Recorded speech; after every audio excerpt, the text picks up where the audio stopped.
بسم اللہ الرحمن الرحیم۔ حضرت آدم علیہ السلام سے جنتی نعمتوں کی اہمیت کا بیان۔ انسان کو پیٹ بھر کر کھانا اور سیر ہونے کے لیے پانی مل جائے، نیز تن ڈھانپنے کے لیے کپڑا اور دھوپ سے بچنے کے لیے درختوں کا سایہ میسر آ جائے تو یقیناً یہ بڑی نعمتیں ہیں۔ حضرت آدم علیہ السلام کو یہ نعمتیں جنت میں بغیر کسی محنت اور مشقت کی حاصل تھیں، اور انسان کو ان نعمتوں کی قدر اس وقت ہوتی ہے جب اسے یہ نعمتیں میسر نہ ہوں۔ اللہ تعالیٰ نے حضرت آدم علیہ السلام کو شیطان کی دشمنی سے خبردار کرنے کے ساتھ ان کے سامنے نعمتوں کی اہمیت بھی بیان فرمائی کہ جنت میں آپ نہ بھوک محسوس کریں گے، نہ پیاس، نہ اس میں بے لباس ہوں گے، اور نہ آپ کو دھوپ لگے گی۔ الغرض ہر طرح کا عیش و راحت جنت میں موجود ہے، اور اس میں محنت اور کمائی کرنے سے بالکل امن ہے، اور اگر آپ جنت سے چلے گئے تو ان تمام نعمتوں کے حصول کے لیے آپ کو محنت و مشقت کرنا پڑے گی، اس لیے آپ ابلیس کے وسوسوں سے بچ کر رہیں۔ اس حوالے سے قرآن کریم کے سورہ طٰہٰ میں ارشاد باری تعالیٰ ہے کہ بے شک تمہارے لیے اس جنت میں یہ راحت ہے کہ تمہیں نہ بھوک لگے گی اور نہ برہنہ ہوں گے، اور یہ کہ تمہیں نہ یہاں پیاس لگے گی اور نہ دھوپ ستائے گی۔ اہل جنت کا کھانا پینا بھوک پیاس کی وجہ سے نہ ہوگا، کیونکہ جنت میں بھوک اور پیاس اصلاحاً نہ ہوگی، اور نہ ہی وہاں زندہ رہنے کے لیے کھانے پینے کی حاجت ہوگی، بلکہ جنت کے تمام کھانے اور مشروبات صرف لذت کے لیے ہوں گے، اور جنتی کا جب جو چیز کھانے پینے کا دل چاہے وہ فوراً حاضر ہو جائے گی۔ حضرت آدم علیہ السلام کو مخصوص درخت کے پاس جانے کی ممانعت، ابلیس کو ذلیل و رسوا کر کے جنت سے نکال دینے اور حضرت حوا رضی اللہ عنہا کی تخلیق کے بعد اللہ تعالیٰ نے حضرت آدم علیہ السلام اور ان کی زوجہ کو جنت میں ہی رہنے کا حکم دیا اور کسی رکاوٹ کے بغیر کہیں سے بھی کھانے کی اجازت دی، البتہ ایک خاص درخت کے قریب جانے سے منع کر دیا۔ قرآن کریم کی سورہ بقرہ میں ارشاد باری تعالیٰ ہے کہ اور ہم نے حکم دیا، اے آدم، تم اور تمہاری بیوی اس جنت میں رہائش رکھو، اور تم دونوں اس میں سے جو چاہو جہاں سے چاہو کھاؤ، مگر اس درخت کے قریب نہ جانا، ورنہ حد سے بڑھنے والوں میں شامل ہو جاؤ گے۔ سورہ اعراف کی آیت نمبر 19 میں بھی یہی بات مذکور ہے، اور یہاں جس درخت کے قریب جانے کی ممانعت فرمائی گئی وہ گندم کا درخت تھا یا کوئی اور، اس کا حقیقی علم اللہ تعالیٰ کو ہی ہے۔ حضرت آدم علیہ السلام اور وسوسہ شیطان۔ حضرت آدم علیہ السلام کو سجدہ نہ کرنے کی وجہ سے شیطان مردود ہوا تھا، اس لیے اس نے اپنے دل میں کینہ و حسد پال لیا اور انتقام کے متعلق سوچتا رہا، اور آپ علیہ السلام کو نقصان پہنچانے کی طاق میں رہا۔ چنانچہ موقع ملتے ہی اس نے حضرت آدم علیہ السلام کو وسوسے میں ڈالا اور کہنے لگا کہ اے آدم، کیا میں تمہیں ایک ایسے درخت کے بارے میں نہ بتاؤں جس کا پھل کھانے والے کو دائمی زندگی حاصل ہو جاتی ہے، اور کیا میں تمہیں ایسی بادشاہت کے متعلق بتا دوں جو کبھی فنا نہیں ہوگی اور اس میں کبھی زوال نہ آئے گا؟ یہ کہہ کر شیطان نے اللہ تعالیٰ کی جھوٹی قسم کھاتے ہوئے حضرت آدم علیہ السلام سے کہا کہ اس درخت کی یہ تاثیر ہے کہ اس کا پھل کھانے والا فرشتہ بن جاتا ہے یا ہمیشہ کی زندگی حاصل کر لیتا ہے، اور یوں وسوسوں کے ذریعے ابلیس حضرت آدم علیہ السلام اور حضرت حوا رضی اللہ عنہ کو اس درخت سے کھانے کی طرف لے آیا۔ حضرت آدم علیہ السلام کے دل میں چونکہ اللہ تعالیٰ کے نام کی عظمت انتہا درجے کی تھی، اس لیے آپ علیہ السلام کو گمان بھی نہ تھا کہ اللہ تعالیٰ کی قسم کھا کر کوئی جھوٹ بھی بول سکتا ہے، نیز جنت قرب الہی کا مقام تھا، اور حضرت آدم علیہ السلام کو بھی اس مقام قرب میں رہنے کا اشتیاق تھا، اور فرشتہ بننے یا ہمیشہ کی زندگی مل جانے سے یہ مقام حاصل ہو سکتا تھا۔ اس لیے آپ نے شیطان کی قسم کا اعتبار کر لیا، اور پھر یوں حضرت آدم علیہ السلام اور حضرت حوا رضی اللہ عنہ نے اس درخت کا پھل کھا لیا۔ حضرت آدم علیہ السلام نے پھل کھانے سے جو منع کیا گیا تھا، اس ممانعت کو محض مکروہ تنزیہی سمجھتے ہوئے اس میں سے کھایا تھا، یا پھر خاص ایک معین درخت کو ممانعت سمجھتے ہوئے اسی جنس کے دوسرے درخت سے کھایا تھا، لیکن بہرحال یہ ایک اجتہادی خطا تھی جس میں گناہ نہیں ہوتا، لیکن وہ بہرحال خطا ضرور ہوتی ہے۔ اس واقعے کو قرآن کریم کی سورہ طٰہٰ میں ان الفاظ کے ساتھ بیان کیا گیا ہے، بس شیطان نے انہیں ایک خیال دلا دیا۔ وہ کہنے لگا، اے آدم، کیا میں تمہیں قرب الہی کی جنت میں دائمی زندگی بسر کرنے کا درخت بتا دوں، اور ایسی ملکوتی بادشاہت کا راز بھی جسے نہ زوال آئے گا نہ فنا ہوگی۔ اور سورہ آراف میں یوں بیان کیا گیا ہے، پھر شیطان نے دونوں کے دل میں وسوسہ ڈالا تاکہ ان کی شرم گاہیں جو ان کی نظروں سے پوشیدہ تھیں ان پر ظاہر کر دے، اور کہنے لگا، اے آدم و حوا، تمہارے رب نے تمہیں اس درخت کا پھل کھانے سے نہیں روکا مگر صرف اس لیے کہ اسے کھانے سے تم دونوں فرشتے بن جاؤ گے، یعنی علائق بشرا سے پاک ہو جاؤ گے، یا تم دونوں اس میں ہمیشہ رہنے والے بن جاؤ گے، یعنی اس مقام قرب سے کبھی محروم نہیں کیے جاؤ گے۔ اور ان دونوں سے قسم کھا کر کہا کہ بے شک میں تمہارے خیر خواہوں میں سے ہوں۔ پس وہ فریب کے ذریعے دونوں کو درخت کا پھل کھانے تک اتار لایا۔ سو جب دونوں نے درخت کے پھل کو چکھ لیا تو دونوں کی شرم گاہیں ان کے لیے ظاہر ہو گئیں، اور دونوں اپنے بدن کے اوپر جنت کے پتے چپکانے لگے۔ تو ان کے رب نے انہیں ندا فرمائی کہ کیا میں نے تم دونوں کو اس درخت کے قریب جانے سے روکا نہ تھا، اور تم سے یہ نہ فرمایا تھا کہ بے شک شیطان تم دونوں کا کھلا دشمن ہے۔ درخت کا پھل کھانے کے بعد حضرت آدم و حضرت حوا کا حال۔ ابلیس کے وسوسے دلانے کے بعد جب آدم علیہ السلام اور حضرت حوا سلام اللہ علیہ نے اس درخت میں سے کھا لیا تو ان کے جنتی لباس اتر گئے، اور ان پر ان کی شرم کے مقام ظاہر ہو گئے، اور وہ اپنا سطر چھپانے اور جسم ڈھانپنے کے لیے جنت کے پتے اپنے اوپر چپکانے لگے۔ درخت کا پھل کھانے کی صورت میں حضرت آدم علیہ السلام سے اپنے رب تعالیٰ کے حکم میں لغزش واقع ہوئی، اور جو شیطان نے جھوٹ بول کر پھل کھانے کے فوائد بیان کیے تھے وہ سب لا حاصل رہے، یعنی نہ فرشتہ بنے اور نہ ہی دائمی زندگی ملی۔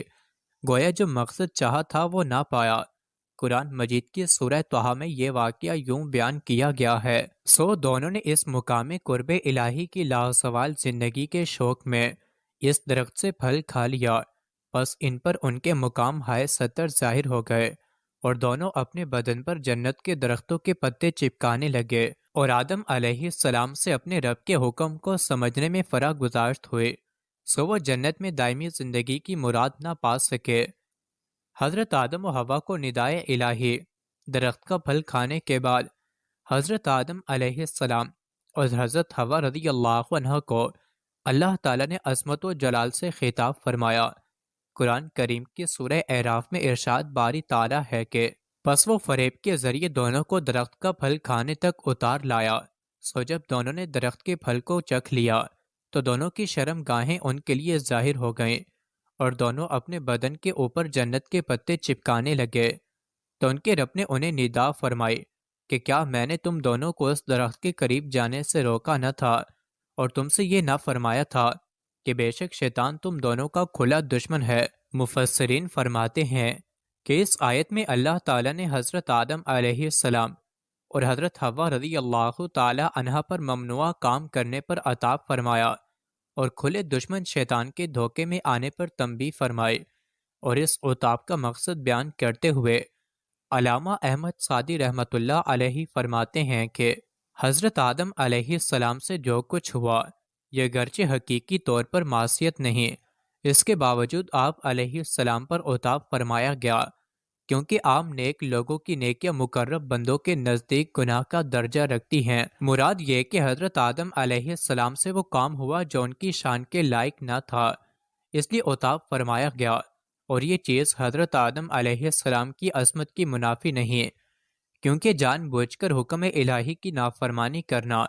انبیاء کرام علیہم السلام کے حق میں محال ہے۔ البتہ یہ ممکن ہے کہ ان سے اجتہاد میں خطا ہو جائے یا اللہ تعالیٰ کی طرف سے انہیں بھلا دیا جائے۔ اس کے علاوہ ممنوع درخت کا پھل کھانے میں اللہ تعالیٰ کی کچھ تکوینی حکمتیں بھی تھیں۔ علامہ ساوی رحمۃ اللہ علیہ مزید فرماتے ہیں کہ درخت کا پھل کھانے میں متعدد حکمتیں تھیں، جیسے مخلوق کا وجود میں آنا اور دنیا کا آباد ہونا وغیرہ، اور اس عظیم حکمت کے لیے اللہ تعالیٰ نے حضرت آدم علیہ السلام کو اپنا حکم بھلا دیا۔ حضرت آدم علیہ السلام کا اعتراف خطا۔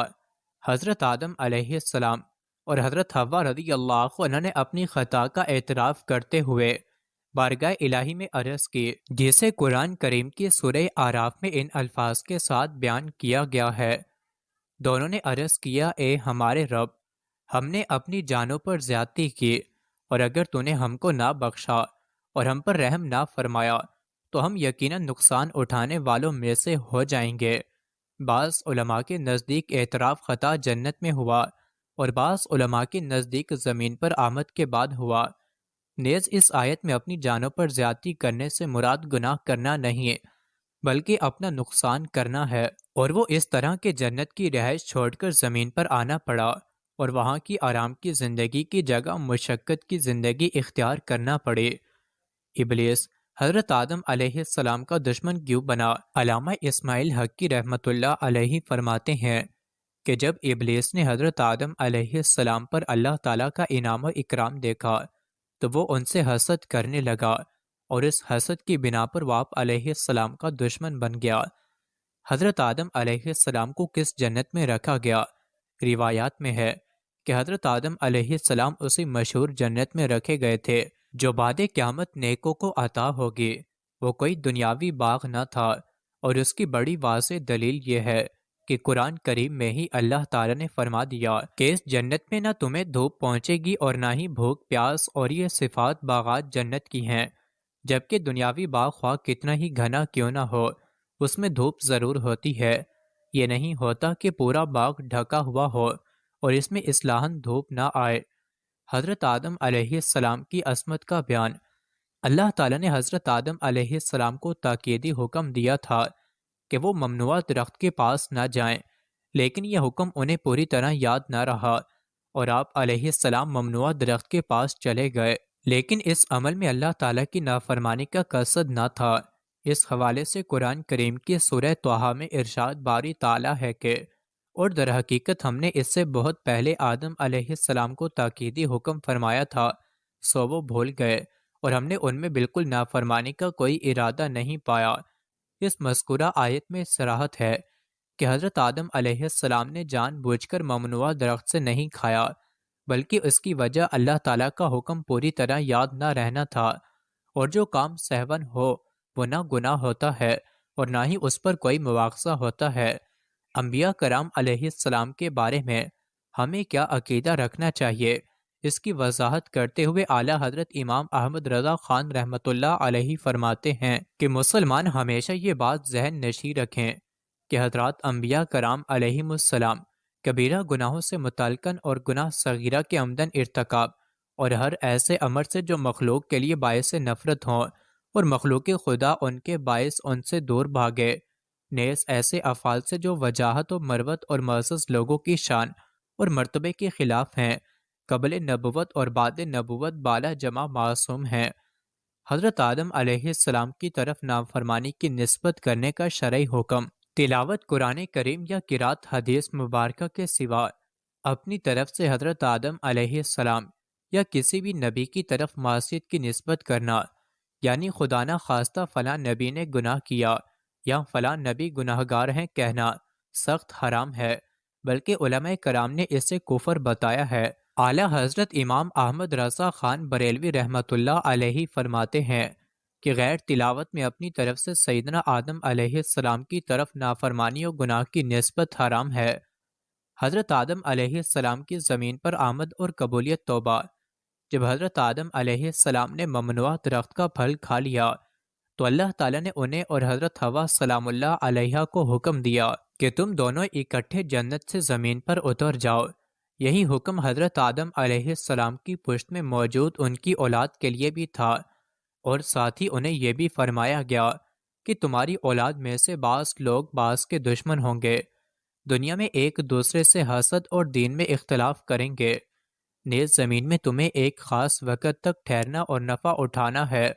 اسی میں تم لوگ زندگی بسر کرو گے، اسی میں مرو گے اور اسی سے اٹھائے جاؤ گے۔ اور اے اولاد آدم، اگر تمہارے پاس میری طرف سے کتاب اور رسول کی صورت میں کوئی ہدایت آئے تو جو میری ہدایت کی پیروی کرے گا وہ نہ دنیا میں گمراہ ہوگا اور نہ ہی آخرت میں بدبخت ہوگا، کیونکہ آخرت کی بدبختی دنیا میں حق کے راستے سے بہکنے کا نتیجہ ہے۔ تو جو کوئی اللہ تعالیٰ کی کتاب اور اس کے برحق رسول کی پیروی کرے اور ان کے حکم کے مطابق چلے گا، وہ دنیا میں گمراہ ہونے سے اور آخرت میں اس گمراہی کے عذاب و وبال سے نجات پائے گا۔ اور میری ہدایت کی پیروی کرنے والوں کو نہ قیامت کی بڑی گھبراہٹ کا خوف ہوگا اور نہ ہی وہ غمگین ہوں گے، بلکہ بے غم جنت میں جائیں گے۔ اور جو لوگ کفر کریں گے اور میری آیتوں کو جھٹلائیں گے وہ ہمیشہ کے لیے جہنمی ہوں گے۔ قرآن کریم کی مختلف صورتوں میں یہ باتیں ان الفاظ کے ساتھ بیان کی گئی ہیں۔ ارشاد باری ہوا، تم سب نیچے اتر جاؤ، تم میں سے بعض بعض کے دشمن ہیں، اور تمہارے لیے زمین میں معین مدت تک جانے، سکونت اور متاع حیات مقررہ کر دیے گئے ہیں۔ گویا تمہیں زمین میں قیام و معاش کی دو بنیادی حق دے کر اتارا جا رہا ہے، اس پر اپنا نظام زندگی استوار کرنا۔ ارشاد فرمائے تم اسی زمین میں زندگی گزارو گے اور اسی میں مرو گے اور قیامت کے روز اسی میں سے نکالے جاؤ گے۔ اور سورہ طٰہٰ میں یوں بیان کیا گیا ہے، ارشاد ہوا، تم یہاں سے سب کے سب اتر جاؤ، تم میں سے بعض بعض کے دشمن ہوں گے۔ پھر جب میری جانب سے تمہارے پاس کوئی ہدایت وحی آ جائے، سو جو شخص میری ہدایت کی پیروی کرے گا تو وہ نہ دنیا میں گمراہ ہوگا اور نہ آخرت میں بدنصیب ہوگا۔ اور سورہ بقرہ میں ہے کہ ہم نے فرمایا تم سب جنت سے اتر جاؤ، پھر اگر تمہارے پاس میری طرف سے کوئی ہدایت پہنچے تو جو بھی میری ہدایت کی پیروی کرے گا نہ ان پر کوئی خوف طاری ہوگا اور نہ وہ غمگین ہوں گے۔ اور جو لوگ کفر کریں گے اور ہماری آیتوں کو جھٹلائیں گے تو وہی دوزخی ہوں گے، وہ اس میں ہمیشہ رہیں گے۔ حضرت آدم علیہ السلام، حضرت حوا رضی اللہ عنہ کے زمین پر اترنے کے مقامات اور ملاقات۔ حضرت عبداللہ بن عباس رضی اللہ عنہ سے روایت ہے کہ حضرت آدم علیہ السلام کو ہند میں اور حضرت حوا رضی اللہ عنہ کو جدہ میں اتارا گیا۔ حضرت آدم علیہ السلام حضرت حوا سلام اللہ علیہ کو تلاش کرنے نکلے اور عرفات کے میدان میں ان دونوں کی ملاقات ہوئی۔ حضرت ضحاک رحمۃ اللہ علیہ فرماتے ہیں کہ حضرت آدم علیہ السلام اور حضرت حوا رضی اللہ عنہ جدائی کے بعد 9 ذو الحجہ کو عرفات کے مقام پر جمع ہوئے اور دونوں میں تعارف ہوا، اس لیے اس دن کا نام عرفہ اور مقام کا نام عرفات یعنی پہچاننے والی جگہ معروف ہوا۔ زمین پر اترنے کے بعد حضرت آدم علیہ السلام کی کیفیت۔ جب حضرت آدم علیہ السلام زمین پر تشریف لائے تو اللہ تعالیٰ کی بارگاہ میں توبہ اور رجوع کے لیے ایک عرصہ دراز تک روتے رہے۔ حضرت بریدہ رضی اللہ عنہ سے روایت ہے کہ حضور نبی کریم صلی اللہ علیہ وسلم نے ارشاد فرمایا کہ اگر حضرت داؤد علیہ السلام اور تمام اہل زمین کی گریہ وزاری کا حضرت آدم علیہ السلام کے رونے سے موازنہ نہ کیا جائے تو وہ حضرت آدم علیہ السلام کی گریہ وزاری کے برابر نہ ہوگا۔ حضرت آدم علیہ السلام کی توبہ کا مقام بعض علماء کے نزدیک جنت میں ہے۔ حضرت آدم علیہ السلام نے اپنی لغزش سے توبہ کر لی اور اسے وہیں قبول کر لیا گیا تھا، اور زمین پر آپ علیہ السلام کی گریہ وزاری عاجزی و انکساری کی بنا پر تھی، اور بعض علماء کے نزدیک زمین پر تشریف آوری کے بعد حضرت آدم علیہ السلام اللہ تعالیٰ کی توفیق سے توبہ و استغفار میں مشغول ہوئے۔ حضرت آدم علیہ السلام کی قبولیت توبہ اور توبہ کے کلمات۔ ایک عرصہ دراز تک گریہ وزاری کے بعد اللہ تعالیٰ نے حضرت آدم علیہ السلام کی توبہ کے کچھ کلمات الہام فرمائے، اور جب آپ علیہ السلام نے ان کلمات کے ذریعے توبہ کی تو اللہ تعالیٰ نے اسے قبول فرما لیا۔ اس حوالے سے قرآن کریم کی سورہ بقرہ میں ارشاد باری تعالیٰ ہے کہ ہم نے فرمایا تم سب جنت سے اتر جاؤ، پھر اگر تمہارے پاس میری طرف سے کوئی ہدایت پہنچے تو جو بھی میری ہدایت کی پیروی کرے گا نہ ان پر کوئی خوف طاری ہوگا اور نہ وہ غمگین ہوں گے، اور جو لوگ کفر کریں گے اور ہماری آیتوں کو جھٹلائیں گے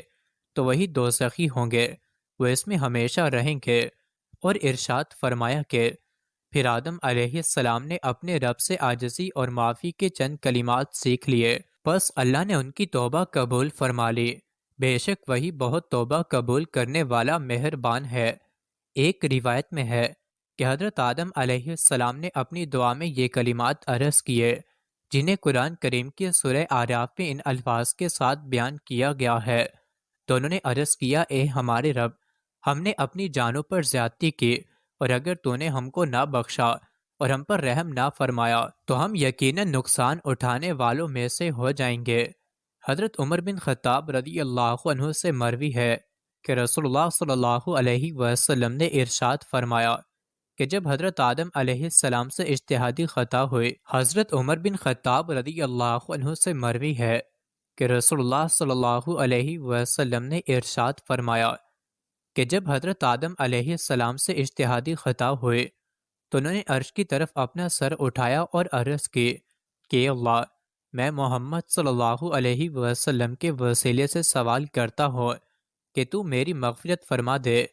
اللہ تعالیٰ نے حضرت آدم علیہ السلام کی طرف وحی فرمائی کہ محمد صلی اللہ علیہ وسلم کون ہیں۔ حضرت آدم علیہ السلام نے عرض کی کہ اللہ، تیرا نام برکت والا ہے، جب تو نے مجھے پیدا کیا تو میں نے سر اٹھا کر تیرے عرش کی طرف دیکھا تو اس میں لکھا ہوا تھا لا الہ الا اللہ محمد رسول اللہ، تو میں نے جان لیا کہ تیری بارگاہ میں اس ہستی سے زیادہ کسی کا مقام اور مرتبہ نہ ہوگا جس کا نام تو نے اپنے نام کے ساتھ لکھا ہے۔ اللہ تعالیٰ نے حضرت آدم علیہ السلام کی طرف وہی فرمائی کہ اے آدم، یہ تیری اولاد میں سب سے آخری نبی ہیں